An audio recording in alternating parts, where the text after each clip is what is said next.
السلام علیکم دوستو۔ پاکستان کے معروف گلوکار اسد عباس لیکن اب محروم گلوکار اسد عباس سسکیاں لیتے ہوئے اور دنیا سے مدد مانگتے ہوئے اس دنیا سے چلے گئے۔ آئیے مل کر اسد عباس کی زندگی پر ایک نظر ڈالتے ہیں۔ اسد عباس 1985 کو پاکستان کے مشہور شہر فیصل آباد میں پیدا ہوئے۔ اسد عباس نے فیصل آباد سے میٹرک کی تعلیم گورنمنٹ اسکول سے حاصل کی تھی اور اس کے بعد یونیورسٹی سے BCom کی ڈگری حاصل کی تھی۔ اسد عباس کو شروعات سے ہی موسیقی کا بہت شوق تھا۔ اسد عباس کے خاندان کا تعلق بھی موسیقی سے وابستہ تھا۔ اسد عباس کا ایک بھائی علی عباس بھی گلوکار ہے۔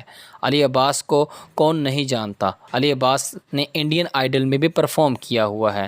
اسد عباس نے اپنی گلوکاری کی شروعات پاکستان سنگیت سے شروع کی تھی۔ پاکستان سنگیت پاکستان کا ایک ریالٹی شو تھا جو کہ 2007 میں شروع ہوا تھا۔ اسد عباس نے اس شو میں حصہ لیا اور سلیکٹ ہوئے اور پھر اس شو کو جیت کر دنیا میں اپنا نام بنایا تھا۔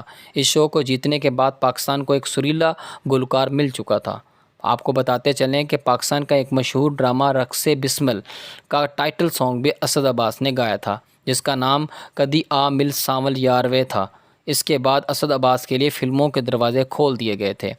بول فلم، جوانی پھر نہیں آنی جیسی فلموں میں گا کر دنیا میں شہرت کی بلندیوں کو چھو گئے تھے۔ اس دوران وہ امریکہ بھی گئے اور دبئی میں بھی اپنے شو کرنے شروع کر دیے تھے، مگر دبئی میں اچانک ان کی طبیعت میں تبدیلی محسوس ہوئی تو وہ ڈاکٹر کے پاس گئے اور وہاں ڈاکٹر نے کچھ ٹیسٹ لکھ کر دیے تو معلوم ہوا کہ اسد عباس کے دونوں گردے مکمل طور پر فیل ہو چکے ہیں۔ اب ان کے پاس ایک ہی راستہ ہے کہ وہ اپنا ٹرانسپلانٹ کروا لے ورنہ ان کی زندگی بہت کم ہے۔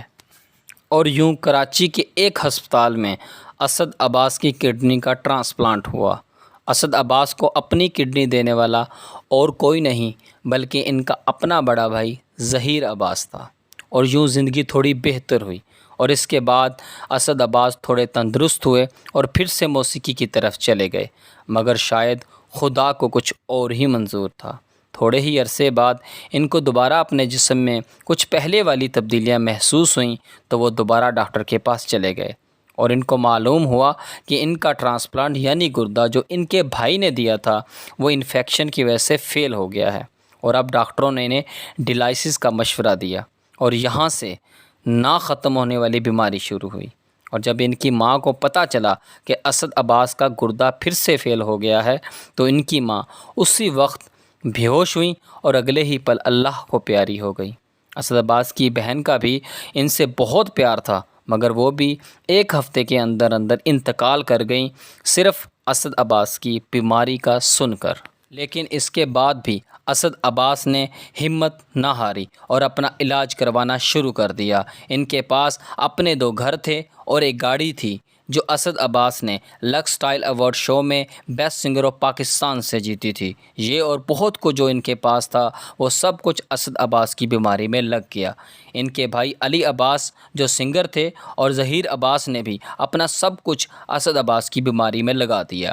لیکن جب ان سب سے بھی کچھ نہ بنا تو اسد عباس نے حکومت سے مدد کی اپیل کی کہ میرا علاج کروایا جائے، جس کے بعد ہمارے نگراں وزیر اعلیٰ محسن نقوی نے علاج کی یقین دہانی کروائی مگر بہت دیر کر دی مہرباں آتے آتے۔ 15 اگست 2023 کو اسد عباس کی طبیعت اچانک خراب ہوئی اور وہ خالق حقیقی کو جا ملے اور اپنے پیچھے درد بھری آواز چھوڑ گئے۔ اللہ تعالیٰ اسد عباس کی مغفرت فرمائے، آمین۔ آپ کو بتاتے چلیں کہ اسد عباس کی شادی ہو چکی تھی۔